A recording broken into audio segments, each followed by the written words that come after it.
Dan tadi sudah sempat banyak sekali disinggung terkait bagaimana salah satu goals terbaik dalam keluarga yaitu bisa mendidik anak untuk menjadi hafiz dan hafizah. Nah mungkin karena background Ustazah Nunung juga mempunyai 4 orang anak yang sudah hafal 30 juz ya, Masya Allah, jadi malu kita nih. Nah kira-kira ada nggak sih tips dan trik lah gitu bagaimana kiat sukses untuk bisa mendidik anak supaya bisa menjadi hafiz dan hafizah, Ustazah? Masya Allah, Alhamdulillah ya, kalau dikatakan kita sukses sebenarnya itu lebih karena karunia Allah kepada kita. Allah memberikan kemudahan yang banyak gitu ya.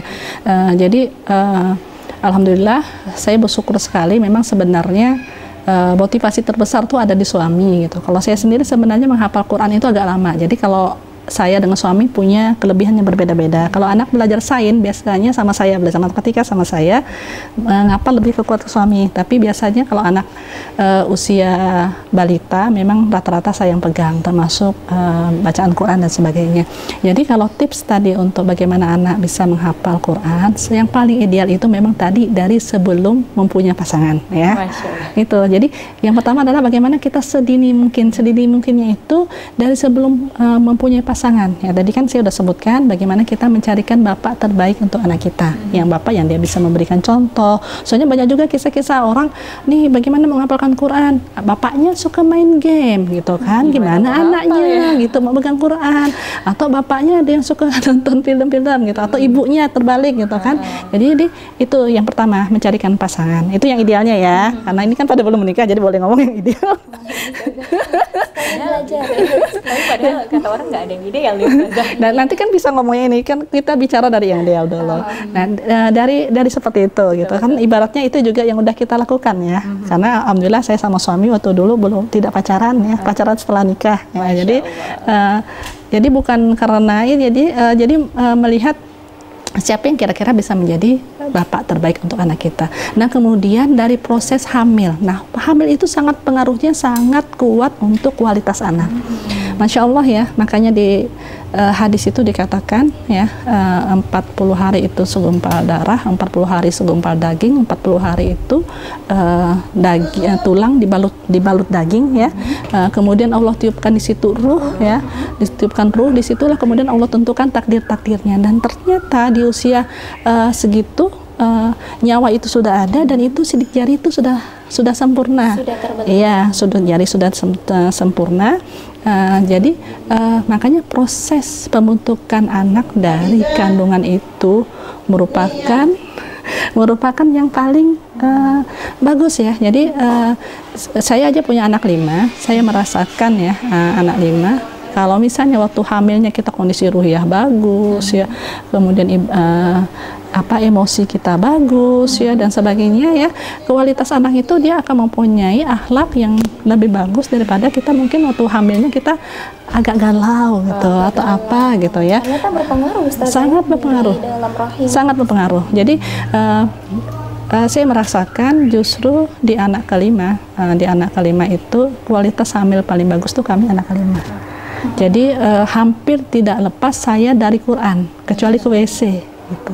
Kecuali ke WC. Jadi misalnya tilawah ditingkatkan. Kalau waktu anak udah ada nyawanya, sering saya misalnya pakai sisa kalender atau apa, pakai teropong gitu ke perut. Gitu. Kalau lagi nggak tilawah, kan kita nggak bisa juga sepanjang waktu tilawah. Kalau lagi nggak tilawah, saya hampir tidak lepas setel murotal kemana-mana bawa murotal. Itu waktu hamil anak, karena kita kan walaupun sudah punya anak keberapa, kita tetap belajar terus ya, nggak boleh berhenti belajar gitu. Dan itu terbukti, Ustazah. Alhamdulillah ya, anak kelima ini hafal Quran di usia 9 tahun. Yang lainnya SMA. Gitu.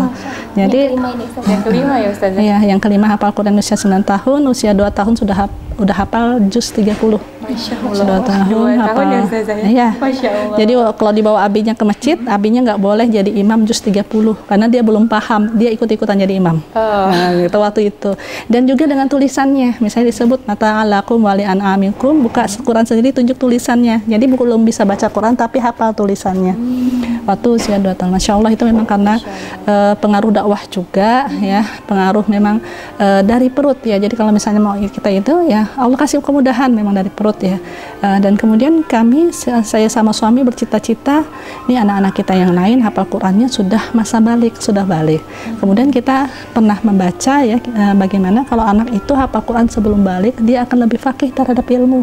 Jadi kita pingin cita-cita ya Allah mudah-mudahan Allah mudahkan kita punya anak yang bisa hafal di usia sebelum balik. Gitu.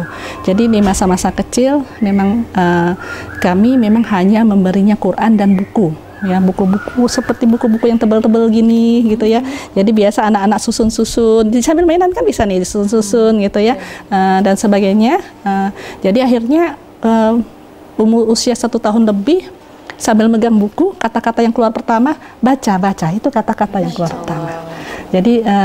Jadi sebenarnya anak itu tidak dipaksa membaca, tapi karena kita membiasakan membaca buku sama Quran, akhirnya memudahkan dia menghafal Quran dan juga memudahkan dia cepat membaca. Sampai hari ini menjadi kutu buku dan di rumah kami biasa lombaan musabaqah tilawah Quran terbanyak di bulan Ramadan. Pemenangnya udah berapa tahun ini anak yang kelima. Anak yang terakhir sejauh ini anak yang kelima. Iya. Masya Allah. Hari ini dia udah khatam berapa kali ya? Satu harinya 10 juz. Masya Allah. Satu hari 10 juz ya. Apa kabar kita? Tapi nanti 10 hari terakhir dia 10 hari terakhir mau meningkatkan. Ini 20 hari pertama 10 juz dulu, ini 10 hari terakhir mau meningkatkan. Ustazah, biasanya ada orang yang bilang Ustazah terkait ketika kita hafal Quran, ketika kita dekat sama Al-Quran maka tingkah laku kita, perangai kita akan juga terpengaruh ya. Iya. Benar nggak Ustazah buat anak-anak ini? Benar. Jadi saya merasakan sekali ya kondisi yang saya merasakan saya maksimal benar-benar dari hamilnya itu sudah lebih dekat ke Quran itu. Jadi anak ini tidak, biasa kan anak itu usia 3 sampai 5 tahun ada tantrumnya ya. Kemudian gitu ya, nanti usia SD ada masa-masanya melawan ya, keras. Itu ada masanya saya merasakan gitu kan. Walaupun saya merasakan tidak, kadang kalau melihat itu tidak parah-parah benar sih, alhamdulillah anak-anak kami nggak ada yang parah gitu kan ya. Maksudnya masih ini, tapi untuk anak kelima tidak. Untuk anak kelima karena benar-benar dari kandungan ya tidak ada tantrum, tidak pernah marah, nggak pernah apa. Jadi kadang-kadang kita iseng aja nanya, kok nggak marah Sub? Marah aja. Malah disuruh anteng. Ya kalau gurau-gurau ngusil-ngusil sih biasa gurau gitu ya. Tetapi untuk ngamuk, masakan kehendak, untuk apalagi melakukan hal misalnya kayak mau marah-marah itu nggak pernah. Berarti sebenarnya konsep utamanya Al-Quran. Iya, itu Masya Allah itu diantara kelebihan Quran. Itu terbukti sekali yang membuat memang hati itu menjadi tenang. Masya Allah, nah itu deh penting sekali ya Iwafila dan pemirsa Kon TV. Tentu saja kita mulai dengan niat. Kita mulai dengan niat dan tidak lupa untuk praktek. Kita kenali dari Allah, bahkan dari semasa sebelum hamil Ustazah ya. Ketika hamil, ketika janin itu sudah terbentuk di rahim, nah saat itulah mulai kita kenalkan bacaan-bacaan Al-Quran, mulai diajak bicara dikenalkan gitu ya Ustazah. Dan juga yang paling penting adalah melibatkan Allah Subhanahu wa Ta'ala tentu saja.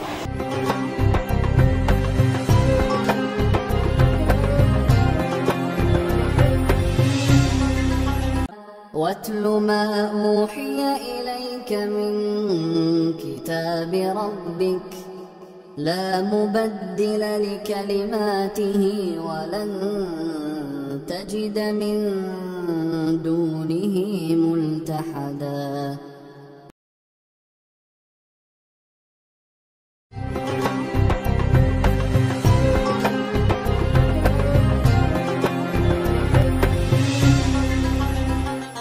Bisa lihat, nah di sini banyak sekali buku-buku yang mana buku-buku ini berkaitan dengan pendidikan anak. Nah, karena memang Ustazah Nunung Husnul Khotimah ini berkonsen di pendidikan anak, yaitu praktisi parenting keluarga. Nah, berhubung ini bulan Ramadan nih Ustazah, tadi kita udah menyinggung berkaitan dengan gimana sih untuk menjadikan anak-anak kita ini sebagai hafiz dan hafizah. Nah, karena ini bulan Ramadan, bulannya Al-Quran, ada kaitannya juga dengan kewajiban di bulan Ramadan, yaitu berpuasa Ustazah. Nah, di sini ada satu buah buku yang menarik perhatian saya dari tadi. Ini ada buku Pintar Berpuasa untuk para bunda ya di rumah. Mungkin akan kita tanya langsung sama Ustazah Nunung Husnul Khotimah. Ini boleh dong Ustazah bagi tipsnya bagaimana sih untuk mengajarkan anak-anak kecil usia dini untuk wah ini puasa wajib loh, dan gimana sih biar mereka ini istiqomah gitu. Jadi pertama kayak tadi nyinggung buku ya. Jadi mungkin saya jelaskan sedikit. Tadi datang ke rumah, di rumah kami nggak ada TV ya. Itu diantara parenting kami gitu ya. Jadi kami tidak memampukan diri membeli TV di rumah. Kemudian anak-anak tidak kami sediakan fasilitas gadget kecuali di usia dia memang sudah bisa memegangnya gitu ya. Dan kami lebih mengutamakan diri, bahkan agak memaksakan diri dari dulu nggak punya duit juga, bukan nggak punya duit ya, nggak sampai utang, untuk buku. Nah sekarang karena sekarang bulan puasa, kok sekarang sih anak-anak kami sudah besar. Dulu waktu masih anak-anak kecil kita terbiasa tuh dulu di rumah tuh dihias-hias rumah. Kalau sekarang sih nggak dihias rumah karena udah besar ya. Jadi biasanya menyambut Ramadan itu kita bersih-bersihkan rumah. Kalau bersih-bersihkan rumah memang selalu inilah ya, tetap. Tetapi kalau menghias rumah itu waktu anak-anak kecil supaya apa? Membuat hati mereka senang dengan menyambut Ramadan. Nah, jadi perlu Ramadan itu bulan yang mulia, bulan yang penuh berkah. Itu ibaratnya Allah memberikan kepada kita jamuan yang hebat. Jadi harus kita sambut Ramadan itu. Ya, jadi kita dulu waktu anak-anak kecil kita suka kadang misalnya pakai kertas krep ya, dihias-hias ya, tempel di dinding, balon-balon. Jadi kayak ulang tahun gitu, termasuk cetak banner atau spanduk. Biasa tuh kadang tempel di situ spanduk, nanti ada foto anak, ada di situ keinginannya apa. Misalnya yang ini, waktu itu kan masih latihan, misalnya pengen hafal Quran sekali misalnya kan, atau pengen apa gitu. Jadi kita tulis di spanduk itu, tempel di dinding. Itu untuk anak-anak yang kecil-kecil waktu masih latihan puasa ya. Nah, kemudian supaya dia mau bangun sahur, bagaimana sih caranya supaya dia mau bangun sahur gitu kan. Nah, supaya mau bangun sahur kita biasanya di rumah ini kami memang agak kurang menyediakan makanan-makanan yang jadi yang beli. Tetapi anak-anak itu mungkin dari pengaruh sekolah atau dari pengaruh dengar-dengar atau apa suka ya, misalnya apakah nugget atau apa. Jadi kami menyediakannya justru di bulan Ramadan, hanya dimasak waktu sahur dengan syarat lauk yang lain dimakan dulu, itu tambahan untuk memancing aja gitu. Termasuk misalnya mau dia es krim atau apa, pokoknya apa mereka suka kita kasihnya bukan pas berbuka tetapi pas mau dibangunkan sahur. Jadi dikasihnya supaya dia tertarik untuk bangun gitu. Kalau berbuka mah dia pasti suka berbuka gitu kan ya. Nah, kalau sekarang alhamdulillah anak-anak sudah pada besar, jadi sudah tidak susah lagi, jadi nggak bikin lagi hiasan gitu ya. Nah, di antara yang mungkin bisa menjadi literatur ayah bunda sekarang, udah 2 tahun ini udah ada buku nih, lumayan bagus bukunya ya, bisa untuk mengajarkan. Jadi yang namanya puasa itu harus ada persiapan ya. Di buku ini dijelaskan juga misalnya apa arti puasa Ramadan ya, ini kemudian nanti ada akhlaknya di sini, tentang akhlak yang berhubungkan dengan arti ini ya. Kemudian peristiwa tentang puasa bagaimana ya, dengan ada literaturnya, hadis dan sebagainya. Jadi termasuk bagaimana cara puasa, cukup lengkap gitu ya. Jadi biasanya anak-anak itu kan kalau membaca dengan buku-buku sekolah atau apa dengan agak bosen. Ya, full tulisan ya. Ya, ini memang ditulis sengaja dengan bahasa yang enak, itu enak dengan anak-anak ya. Jadi tanpa sadar rasanya membaca cerita, tanpa sadar ternyata belajar. Nah, gitu. Jadi ini satu buku semua tentang tema puasa. Ya, misalnya keringanan meninggalkan puasa dalam bentuk kisah, dalam bentuk ada kisah akhlaknya dan sebagainya. Dan jadi kita semua fasilitas yang membuat anak itu menjadi cinta beribadah, kita sebagai orang tua harus upayakan. Ya. Jadi upayakan itu kan tergantung, tidak harus ini, yang ini segini, kan bisa aja. Misalnya apakah pakai cara-cara sederhana, kreativitas juga kan bisa. Jadi memang kalau kita ingin anak kita cintai beribadah, termasuk cinta puasa ya, harus kita upayakan apapun sarannya. Termasuk kalau pada zaman salafus soleh, sahabat itu biasa anak-anak disibukkan dengan mainan, gitu supaya enggak ini. Kalau saya sama suami kurang setuju dengan misalnya anak itu puasa supaya tahan diajak ke mall, saya kurang setuju gitu. Kalau kami tidak pernah membawa anak untuk menghibur ke mall. Kalau misalnya di mall itu sesuatu yang bermanfaat boleh, tapi kalau di situ misalnya malah melihat aurat, malah melalaikan, bagus kan kita bikin mainan-mainan sendiri, sediakan mainan di rumah ya kan, sambil tetap dengarkan murotal atau apa, jadi pahala puasanya itu tetap dapat dan berkah. Dapat dan tetap juga terhibur. Iya. Saja, Ustazah. Mau jalan-jalan juga jangan sampai jalan-jalan yang membuat akhirnya pas qiyamul lail menjadi kecapean dan sebagainya gitu. Alhamdulillah di rumah ini karena sekarang lagi tidak sholatnya di rumah. Jadi di keluarga kami sekarang setiap malamnya jadi imam tarawih itu anak nomor 5. Masya Allah. Setiap malam 1 juz. Yang masih kecil ya Ustazah ya. Setiap malam Satu untuk juz. sholat malamnya Tiap tarawih 1 juz. Masya Allah. Jadi rencananya apa? Jadi yang jadi imam anak kami yang nomor 5, nanti witirnya menjelang sahur. Karena mengapa kita mengambil keutamaan berdoa di sepertiga malam terakhir. Jadi witir menjelang sahur dengan, tapi yang jadi imam witir abinya dengan ditambah doa kunut yang lumayan panjang. Karena sekarang semenjak wabah ini kan ibaratnya kita harus lebih banyak berdoa kepada Allah ya. Gitu. Ya, itu dia ya Ibu Wafilah pendengar setia Mujahidin FM dan juga pemirsa PON TV, bahwasannya ketika ingin anak bisa punya kebiasaan yang baik, maka orang tuh harus bisa memfasilitasinya gitu.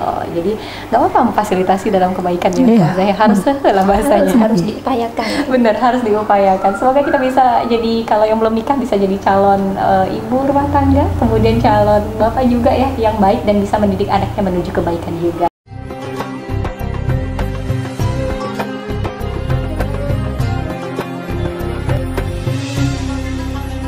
Kita sudah berada di segmen akhir. Nah, tapi sebelum kita mengakhiri kebersamaan kita di episode kali ini, kita akan bahas lagi nih dari awal tadi. Nah, tema kita kan bagaimana sih seorang muslimah itu perannya dalam peradaban Islam sendiri. Mulai dari sebelum menentukan pasangannya. Kemudian nanti bahkan setelah berpasangan pun masih ada lagi nih yang harus PR yang harus dikerjakan. Bahkan setelah hamil nanti di dalam rahim itu kita harus bagaimana sih anak yang kita lahirkan nanti itu menjadi anak yang ternyata berguna untuk bangsa dan juga agama tentu saja. Nah, ada beberapa hal yang tadi udah disampaikan sama Ustazah, yang poin yang paling penting itu adalah niat, doa, dan upaya. Upaya salah satunya adalah mengupayakan bagaimana sih kita sebagai orang tua atau mungkin para bunda atau mungkin muslimah yang belum berkeluarga, kita harus upayakan lebih awal bagaimana nih supaya nanti anak-anak kedepannya menjadi anak-anak yang memang bermanfaat untuk bangsa dan negara, dengan mengupayakan kebutuhan mereka. Salah satunya dengan menyediakan wadah ilmu, yaitu buku-buku yang tadi udah kita bahas. Nah, tapi sekarang ini buku-buku seperti ini, buku-buku ilmu seperti ini yang dikemas dengan menarik perhatian anak-anak, jarang kita ketemu. Betul. Nah, kalau bisa di-sharing nih Ustazah, kira-kira di mana aja sih kita bisa dapetin buku ini, atau mungkin Ustazah punya komunitasnya nih? Ya. Jadi saya bergabung di komunitas Inspirasi Nabawiyah ya, singkatannya koin ya, koin kayak uang ya. Tapi komunitas Inspirasi Nabawiyah. Di sini kebetulan saya supervisornya untuk di Kalbar ya. Jadi kita tidak hanya untuk menyediakan membantu keluarga muslim mendapatkan buku-buku bermanfaat, tidak hanya itu, tapi juga kita biasa mengadakan parenting apa online atau offline ya, termasuk misalnya pernah mendatangkan Bunda Kurnia ya, atau yang lain-lain ya, kita pernah mendatangkan ya pakar-pakar parenting, termasuk kami juga biasanya ngisi parenting juga gitu kan. Nah, jadi itu online atau offline. Jadi di situ makanya kita sebagai orang tua yang memang kan harus belajar terus ya, tidak ada istilahnya kita cukup udah ini cukup gitu. Makanya kayak saya tadi katakan, walaupun saya tadi punya anak, menjelang punya anak kelima tetap belajar, sekarang juga anak udah gede tetap belajar gitu ya, tetap belajar terus ya. Karena mengapa? Akhirnya terus terang saya sama suami memang sepakat ya, untuk buku itu memang sesuatu hal yang ibaratnya buku itu jendela ilmu ya. Kita ingin membangun peradaban, tapi bagaimana kalau kita nggak suka buku? Ya, makanya memang kita kadang-kadang orang sering bilang anak kita nggak suka buku gitu kan. Mungkin orang udah menganggap nggak suka buku juga bisa kaya gitu kan. Tetapi jangan lupa bahwa buku itu merupakan tonggak peradaban itu dari buku ya. Dan justru buku itu lebih, misalnya kita membelikan anak gadget ya, gadget itu apa-apa bisa dibuka ya. Kemudian umur gadget tidak akan panjang lama gitu kan. Ya, bisa aja gadget tapi dengan pemahaman, dengan pemantauan, tapi belum pas kalau di masa belum balik itu kita lepas dia seperti itu gitu ya. Tetapi kalau buku, kemanfaatan bisa panjang, umurnya bisa panjang ya. Yang jelas sebenarnya jauh lebih murah daripada gadget. Nah, untuk mendapatkannya insya Allah kami di tim komunitas inspirasi Nabawiyah bisa membantu ayah bunda sekalian untuk mendapatkan buku-buku berkualitas seperti ini gitu. Atau saya punya toko juga ya, boleh ya kita sebut toko Muslim At-Taqwa di Jalan Ali Anyang Gang Kencana 2 gitu ya. Atau misalnya ada yang kenal sama mbak-mbak juga boleh, terserah. Kita salurkan ke Ustazah ya. Nah Ustazah, ini terkait seriesnya sebenarnya menarik sekali. Seriesnya adalah Ayah Bunda Bimbing Aku. Sebenarnya ada series apa aja sih untuk buku pendidikan khusus anak lah ya yang dibahasakan ini? Seriesnya banyak nggak sih Ustazah? Jadi sebenarnya tidak, kalau ini buku untuk anak, buku untuk orang tua juga banyak ya. Kalau saya rasa kalau untuk orang tua yang paling utama buku dasar parenting adalah buku karangan Abdullah Nasir Ulwan yang pendidikan anak dalam Islam. Itu buku dasar. Buku-buku yang lain itu tambahan. Kalau cuma punya buku itu aja udah buku dasar udah bagus ya. Saya punya cetakan yang lama. Kalau buku-buku anak memang kami kami memang selalu, bukan dulu sampai hari ini, kami selalu datang ke Islamic Book Fair Jakarta. Nah disitulah akhirnya kita memang menyediakan berapa juta dalam setahun untuk buku-buku ya. Alhamdulillah anak-anak juga ini. Jadi misalnya untuk yang tipe kalau ini tipe untuk balitanya, jadi yang tebal-tebal seperti ini ada hadiah bonekanya sebenarnya, ada bonekanya ya. Jadi anak-anak yang belum pandai megang-megang buku dan dari ini ada 17 buku. Jadi anak itu dari kecil udah kita buat dia bangga kepada Rasulullah, berani seperti Rasulullah, jujur seperti Rasulullah ya, amanah seperti Rasulullah ya.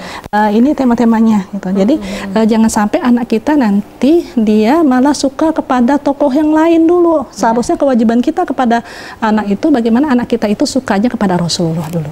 Makanya ada juga kisah sirahnya ya, sirah nabawiyahnya ya. Kemudian kalau yang ini tentang iman Islam, jadi tapi dikemas dengan cara yang asyik. Ini ada hadiah-hadiahnya juga ya, yang namanya anak-anak itu kan suka bermain. Iya, jadi suka bermain, jadi tetap ada bermainnya gitu untuk buku-buku itu. Belajar sambil bermain ya Ustazah. Dan tadi ada sedikit poin penting juga ya Ustazah tentang bagaimana ternyata kalau Ustazah bilang sudah disiapkan uang khusus gitu untuk beli buku ya Ustazah. Jadi jangan sampai nunggu ada uang sisa deh beli buku gitu ya Ustazah ya. Ya begitu kan memang kalau kita manajemen keuangan keluarga ya, seperti saya pernah dapatkan ya. Jadi kalau ada uang ya kan, memang berarti kita bukan untuk dibelanjakan dulu ya, tetapi kalau ada utang bayar utang dulu ya, kemudian kita bisa bayar utang, kemudian kalau cukup zakat kita bayar zakatnya, nabung baru untuk belanja. Nah, jadi jangan terbalik. Jangan terbalik Ustazah. Nah ini mungkin adalah sebagian bentuk dari ikhtiar ya, bagaimana untuk mendapatkan anak yang soleh dan solehah. Ikhtiarnya adalah memfasilitasi anak tersebut. Nah Ustazah, mungkin ikhtiar tidak lengkap kalau tanpa doa, dibarengin doa Ustazah. Nah kira-kira mungkin buat ibu atau bunda-bunda ya, buat ayah bunda yang di rumah yang mungkin ingin mendoakan anaknya, ada nggak sih doa khusus yang mungkin bisa diajarkan buat ayah bunda supaya anak-anaknya bisa mudah hafal Quran dan lain-lain?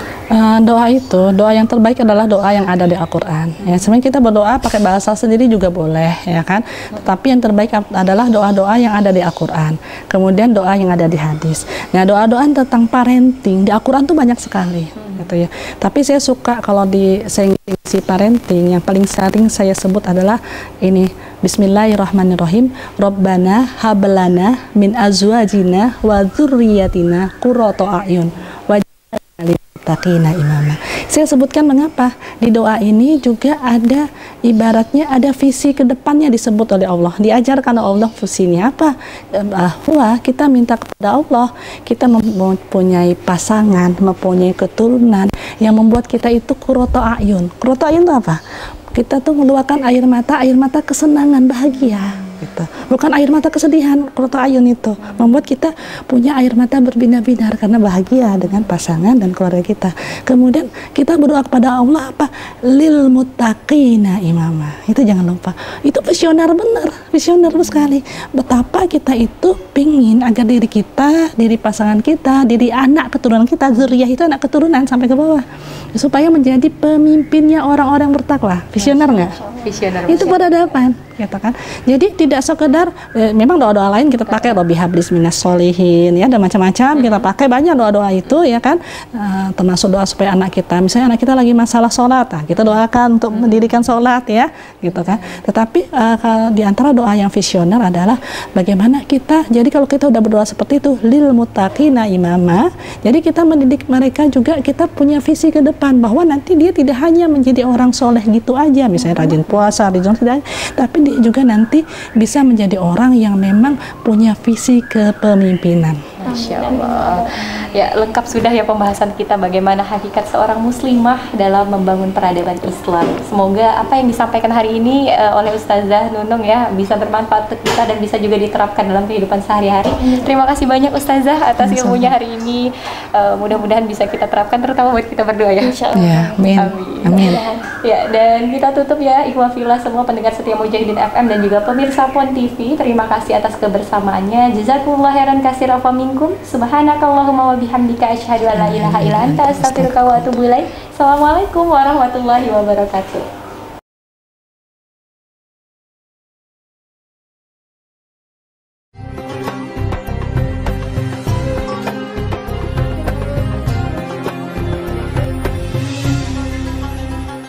ربنا هب لنا من أزواجنا وذرياتنا قرة أعين واجعلنا للمتقين إماما